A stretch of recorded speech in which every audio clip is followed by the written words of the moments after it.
শুরু করছি প্রেম বসন্ত সিজন 2, লিখনিতে হামিদা আক্তার, ইভা হায়াত। পর্ব সংখ্যা 11। ভোরের আলো চারপাশে ছড়িয়ে পড়তেই শেহের বের হলো সবাইকে নিয়ে। দুষ্টু আদি অর্ণের কোলে উঠেছে জোর করে। অর্ণ নিতে চায়নি, সে অসুস্থতার বাহানা দিয়ে মামুর মন গলিয়েছে। আদি মিটিমিটি হাসছে মামুদের জ্বালাতে পেরে। ওরা এক গ্রামে কাঁচা সরু রাস্তা ধরে হাঁটছিল। আদির মিটিমিটি হাসির শব্দ শুনতে অর্ণ কপাল কুঁচকে আদির দিকে ফিরল। আদি মামুর চাহনি দেখে বলল, তুমি এমন করে তাকাচ্ছ কেন? আমি এখন হাসতেও পারবো না? অর্ণ বলল, তুমি তো এমনি এমনি হাসো না, কি বাদরামি করার ইচ্ছে হয়েছে আবার? মামু, তোমার বউয়ের সাথে কাল আমি ঝগড়া করেছি জানো? কেন? ভাবি শুধু শুধু আমার পেছনে লেগে থাকে। প্রেম বিরক্ত হয়ে বলল, ভাবি নয়, মামি। তোর তো দেখি তোর মামির মতোই মাথা জয়েন্ট ছেঁড়া। তুমি বেশি জানো, সে আমার মামুর বউ হলে আমার মামি হয় কি করে? শের অর্ণের কোল থেকে আদিকে নামিয়ে দিয়ে হাত ধরে সামনে হাঁটতে হাঁটতে বলল, দুষ্টুমি বাদ দে, সে তোর মামি হয়, ভাবি নয়। আদি মুখ বাঁকিয়ে স্বার্থর দিকে তাকিয়ে দেখলো স্বার্থ সিগারেট খাচ্ছে। ওরা একটা চায়ের দোকানে গিয়ে বসলো সবাই।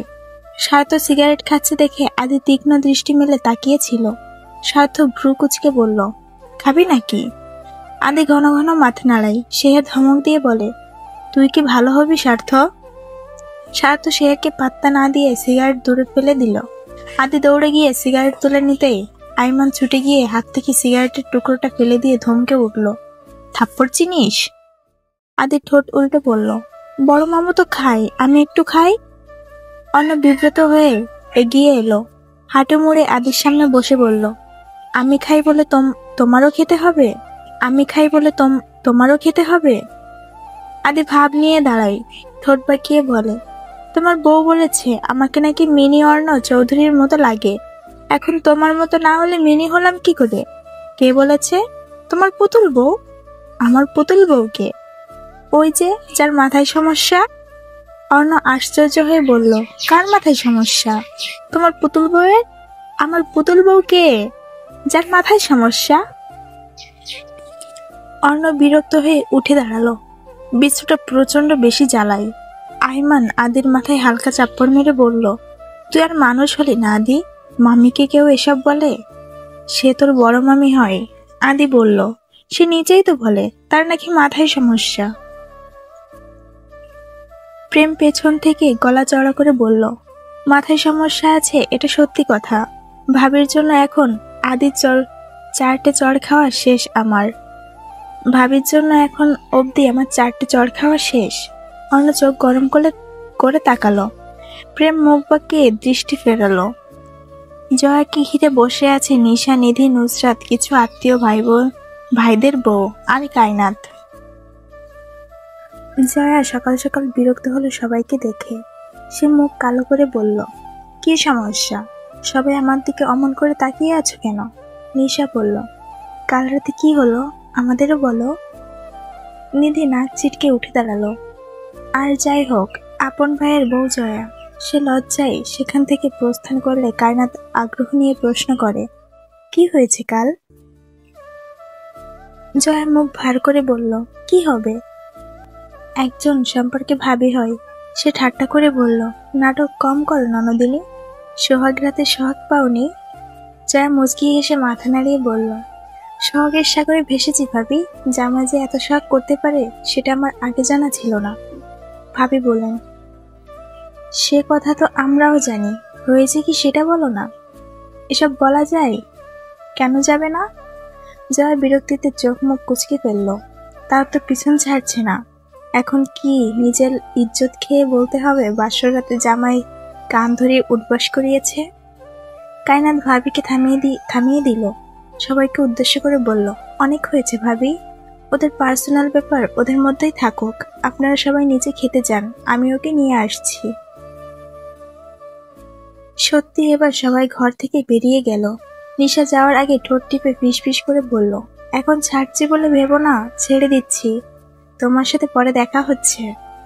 সবাই ঘর থেকে বের হলে জয়া পা মেলে দিয়ে বলে, আমার পায়ে তো ব্যথা। বদমাইশ লোকটা কাল রাতে কি করেছে জানিস? কায়নাত মুখ কুচকে ফেলল। তোর কি মাথায় সমস্যা? স্বামী স্ত্রীর এসব কথা কাউকে বলতে হয় না। জয়া দাঁত চেপে বলল, কিসের স্বামী স্ত্রী? উনি কাল রাতে আমাকে দিয়ে কান ধরে উঠবাস করিয়েছে। কায়নাত বিস্মিত চোখে তাকায়। বাসরাতে জামাই নতুন বউকে কান ধরে উঠবাস করিয়েছে? সে বিস্মিত কণ্ঠে শুধায়, সত্যি বাসরাতে কেউ এমন করে? নাজমিন ভাই তো করেছেন। এক থাপ্পড় মারবো। ভাই কিরে? জামাই হয় জামাই। দাদের ভাষায় খাঁটি বাংলায় লাং হয় লাং। হঠাৎ দরজার সামনে কারোর গলার কণ্ঠস্বর শুনে ওরা দুজনে সেদিকে ফিরে তাকায়। নাজনীন এসে দরজার সামনে কপাল কুঁচকে দাঁড়িয়ে আছে। কায়নাত হতচকিত তাড়াতাড়ি ঘর থেকে বেরিয়ে যেতে যেতে বলল, তাড়াতাড়ি নিচে আয়, খাবার ঠান্ডা হয়ে যাবে। কায়নাত চলে যেতেই নাজনীন গম্ভীর পায়ে ঘরে প্রবেশ করে দরজা চাপিয়ে দিল। তীক্ষ্ণ দৃষ্টিতে জয়াকে পর্যবেক্ষণ করতে করতে বিছানায় গিয়ে বসল। মেয়েটা সকালে গোসল করে লাল সোনালী রঙের একটা শাড়ি পরেছে। নাজনীনের জানা মতে এই শাড়ি রেখা বেগমের বৌভাতের শাড়ি। মা নিশ্চয় বৌমাকে দিয়েছেন। জয়া দরজার দিকে এগিয়ে গেলে নাজনীন বলে ওঠে, ওই দাঁড়া। জয়া পিছু ফিরে দাঁত চেপে বলে, ভারী নির্লজ্জ লোক আপনি। কাল না এত লেকচার দিলেন জামাই নিয়ে।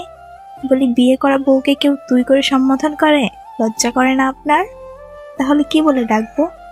তুমি বলে ডাকবেন। কাছে আয় তো। কোন দুঃখে? নাজনীন চোখ রাঙিয়ে তাকালো। জয়া রাগ নিয়ে এগিয়ে এলো কাছে।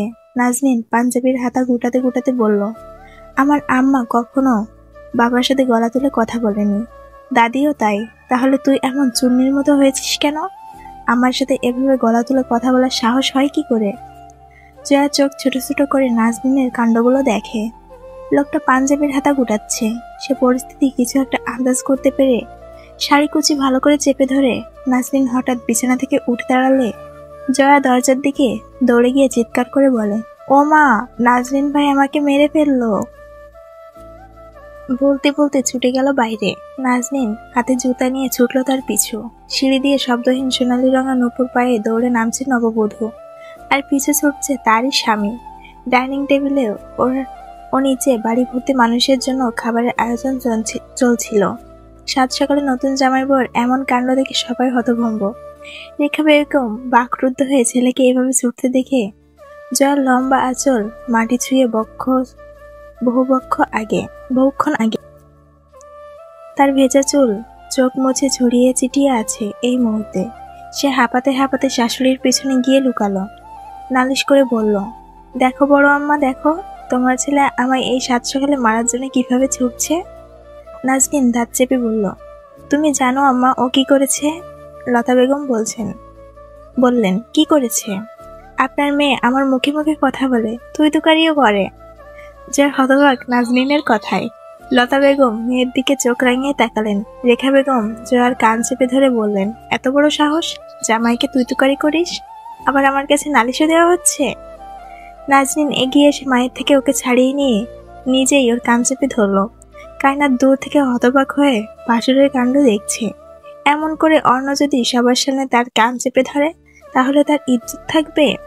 সবাই লজ্জা দিবে না তাকে? শুকনো ঢোক গিলল মেয়েটা। সে নিজেও তো অন্যের সাথে গলা উঁচু করে কথা বলে।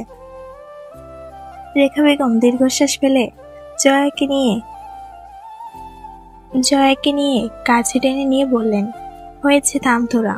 বিয়ে হতে না হতে ঝগড়া শুরু করেছিস? ও না হয় ছোট মানুষ, তাই বলে তুই কি বাচ্চা? নাজনীন বলল, বউ বানিয়ে ঘরে তুলেছি বেয়াদবি করার জন্য। আরেকবার এমন করলে তুলে এক আছাড় মারবো। জয়া রেগে বলল, আমি মনে হয় বসে বসে কাহিনী দেখব? আমার হাত পা নেই? আমিও সুযোগ বুঝে দৌড়ে পালাবো। উপস্থিত সবাই হেসে ফেলল জয়ার কথা শুনে। পরিস্থিতি শান্ত হলে সবাই খেতে বসে। খাওয়া দাওয়া শেষ। রাহেলা বানু বেহেরুজ বেগমকে বাগানে ডাকলেন। বাড়ির সব পুরুষ মানুষ বটতলায় গেছেন অনুষ্ঠানের কাজে। দুপুরে গ্রামের মানুষদের সেখানে খাওয়ানোর আয়োজন করা হয়েছে। বেহেরুজ বেগম বাগানে গিয়ে রাহেলা বানুর পাশে বসলেন। রাহেলা বানু গম্ভীর হয়ে বসেছিলেন সেখানেই। বেহেরুজ বেগম আসতেই তিনি বললেন, তোমার বড় মাইয়ার কি খবর? বিয়েটি আর দিবা না? বেহেরুজ বেগম বললেন, নুসরাত তো এখন আর ছোট নেই। ও যদি কখনো মনে হয় জীবন সঙ্গী দরকার, তাহলে আমরা ভেবে দেখব। কিন্তু তোমার মায়া হাব ভাব তো আমার ভালো থাকে না। কেন? অর্ণ, ওই চশমা পরা বন্ধুর নাম কি? ওই পলার লাগে তোমার মায়ার কি চলে? বেহরুজ বেগম মুখখানা গম্ভীর করে ফেললেন, শক্ত গলায় বললেন, ভাবনা চিন্তা করে মন্তব্য করুন। শের অর্ণের বন্ধু হয়। ওরা ছোট থেকে নুসরাত আর নিশাকে বড় হতে দেখেছে, নিজেদের বোনের মতোই দেখে। তুমি রাগো কেন? আদের কথা শুনো নাই? ও যে ওই পোলারে আব্বা কইয়া ডাকে। আদি বাচ্চা মানুষ, দুষ্টুমি করে ডাকছে। পোলা মানুষের নজর কিন্তু ভালো না বেহরুজ। একে তো তোমার ডিভোর্সি মায়া, আবার যুবতী। পোলা মানুষ বেহরুজ বেগম থামিয়ে দিলেন তাকে। কিছুটা কড়া গলায় কণ্ঠ উঁচু করে বললেন, অনেক হয়েছে ফুপু। আপনি আমার মেয়ের সম্পর্কে তখন থেকে যা না তা বলে যাচ্ছেন। আর শেহেরকে আপনি কতটুকুই বা চেনেন? ছোট থেকে ওকে দেখে আসছি আমি। এমন ধরনের ছেলে সে নয়। রাহেলা বানো মাথা ঝাঁকালেন, পান চিবিয়ে বললেন, আমার কথার এত ভুল ধরো কেন? তোমার মায়া যুবতী নারী, তার ছোট পোলার লাইগা হয়তো বিয়া নিয়া ভাবে না, কিন্তু বাপ মা হিসেবে তোমাকে ভাবা উচিত। বেহরুজ বেগম কিছুক্ষণ নিশ্চুপ থেকে নিঃশব্দে উঠে বাড়ির ভেতরে চলে গেলেন। ড্রয়িং রুমে শেহরদের সাথে আদি হাসাহাসি করছিল। তিনি সেই দৃশ্য দেখে নিজের ঘরের দিকে হাঁটা ধরলেন। সবাই হয়তো 2-1 দিনের মধ্যে ঢাকায় ফিরে যাবেন। সন্ধ্যায় সব ব্যস্ততা শেষ করে আজগর চৌধুরী অর্ণ আর কায়নাতকে নিজের ঘরে ডেকেছেন। কায়নাত দাদার ঘরে গিয়ে দেখলো শ্বশুর শাশুড়ি আর অর্ণ উপস্থিত সেখানে। কায়নাত মাথায় কাপড় টেনে ঘরে প্রবেশ করলো। আতিয়া বেগম তাকে বসার জায়গা করে দিলেন অর্ণের সামনে। আজগর চৌধুরী নীরবতা ছিন্ন করে বললেন, অনেক তো হলো, এবার ঘরের বউ ঘরে তুলে নেওয়ার সময় হয়েছে। আমি চাইলে তো কায়নাতকে এই বাড়িতে রেখে দিতে পারবো না? মাশফিক চৌধুরী মাথা নাড়ালেন, বললেন, তা তো অবশ্যই। তিনি কায়নাতের দিকে ফিরে তাকালেন, ঠোঁটে মিষ্টি হাসি নিয়ে মৃদু স্বরে বললেন, শুনেছি তুমি নাকি এবার এসএসসি পরীক্ষা দিবে। কায়নাত মাথা নাড়ায়। তিনি বললেন, বেশ ভালো, আমি তোমার কলেজে গিয়ে কাল কথা বলে আসব। টেস্ট পরীক্ষা তো শেষ হয়েই গেছে, তাই না? জি। আমি চাচ্ছি তোমাকে আমাদের সাথে ঢাকায় নিয়ে যাব। সেখানে না হয় টিচার রেখে দিব তোমাকে পড়ানোর জন্য। পরীক্ষার সময় হলে এসে শুধু পরীক্ষাটা দিয়ে যাবে। কায়নাত চোখ তুলে শ্বশুরের দিকে তাকায়। সে শুকনো ঠোঁট ভিজিয়ে আর চোখে অর্ণর গম্ভীর আনন্দ দেখে বলে, ঢাকায় যাওয়ার কি খুব বেশি দরকার? ঢাকায় তোমার আসল বাড়ি মা। নিজের বাড়িতে থাকবে, নয়তো কোথায় থাকবে? এখানে থাকা যাবে না। অর্ণ ধমক দিয়ে বলল, ঢাকায় যেতে সমস্যা কি আপনার? মেয়েটা চমকে তাকায়। বেহরুজ বেগম ছেলেকে ধমক দিয়ে বললেন, তুমি আবার ওকে বকছো কেন? আমরা কথা বলছি না? কি কথা বলছো আম্মু? এই বেয়াদব মহিলা সবসময় বেশি কথা বলে, দেখেছো তুমি? কায়নাত বিরক্ত হলো। এদের রক্ত বোধহয় সমস্যা আছে। সবগুলো ভাই বজ্জাত। একজন বাড়ি ভর্তি মানুষের সামনে বউকে জুতা দিয়ে দৌড়ানি দেয়, আর একজন শুধু শুধু ধমকায়। আজগর চৌধুরী বললেন, মাশফিক যা বলেছে সেটাই হোক। কায়নাত তাহলে তোমাদের সাথে ঢাকা যাচ্ছে।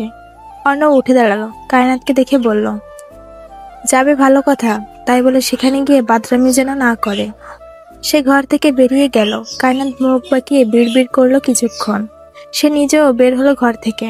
রাত যখন 11টা ছাড়ালো, তখন কায়নাত শাশুড়িদের সাথে হালকা কাজ শেষ করে সিঁড়ি বেয়ে উপরে উঠে এলো। নিজের ঘরের দিকে যাওয়ার আগে দেখলো অর্ণের ঘরের দরজা হালকা খোলা। সে চোখ টিপে এগিয়ে গিয়ে উঁকি মারলো ভেতরে। অর্ণ ঘরে পায়চারি করতে করতে ফোনে কথা বলছিল। সে খুঁটিয়ে খুঁটিয়ে লোকটাকে পর্যবেক্ষণ করলো। অর্ণ তার থেকে বেশি ফর্সা। কায়নাতের কাছে মনে হলো দরকারের থেকে একটু বেশি লম্বা অর্ণ। সে কাছে গেল, অর্ণের মুখ দেখতে পারে না। ঘাড় উঁচু করে তারপর চোখে চোখ রাখতে হয়। কায়নাত দরজার ফাঁক দিয়ে এক দৃষ্টিতে তাকিয়েছিল অর্ণের দিকে। লোকটা কপাল কুঁচকে ফোনে কি বোঝাচ্ছে, মাঝে মাঝে হাঁটছে, কখনো থেমে 2-একটা নিঃশ্বাস ফেলছে। মেয়েটা ভ্রু কুঁচকে ভাবল, লোকটার মেজাজ দেখে 24 ঘন্টাই তেতো, এমন সিরিয়াস হয়ে থাকে কেন? ঠিক সেই মুহূর্ত অর্ণ ফোন রেখে দরজার দিকে মুখ ঘোরালো। কায়নাত চমকে উঠল। তার শরীরে সব হাড় যেন একসাথে কাঁপল। অর্ণ ঠান্ডা তীক্ষ্ণ দৃষ্টি দরজার ফাঁকে দিয়ে সোজা তার চোখে এসে বিঁধল। কায়নাত শ্বাস আটকে রেখেছে। হঠাৎ দরজা ধীরে ধীরে খুলে গেল। অর্ণ ভেতর থেকে ঠেলে দিল দরজা। অর্ণ কিছুটা কণ্ঠশব্দ নিচু গম্ভীর ভরাট গলায় বলল, কি করছেন আপনি? কায়নাত লাফিয়ে পেছনে সরে গিয়ে আমতা আমতা করে বলল, কিছু না, মানে দেখছিলাম, মানে কিছুই না। অর্ণ ফোনটা কেটে পকেটে ঢুকিয়ে রাখলো। দরজায় হেলান দিয়ে হাত ভাঁজ করে দাঁড়ালো। আপনার আমাকে লুকিয়ে লুকিয়ে দেখার দরকারটা কি? কায়নাত মুখ কালো করে বলল, দরকার নেই, আমি তো দেখিনি আপনাকে। তাহলে কি দরজা দিয়ে উকি মারছিলেন কেন? আমি তো উকি মারিনি, দরজা বাতাসে খুলে গেছে। কথা বলেই অনুতাপে ঠোঁট কামড়ালো। উফ, মুখটা কেন সবসময় উল্টো পাল্টা কথা বলে? অর্ণ ধীরে ধীরে দুপা এগিয়ে এলো। কায়নাত শুকনো ঢোক গিলল। সামনের দেওয়ালে পিঠ ঠেকে গেল তার। লোকটার ছায়া বড় বড় হয়ে পড়েছে তার মুখে। আপনি অনেক বেফাঁস কথাবার্তা বলেন ম্যাডাম।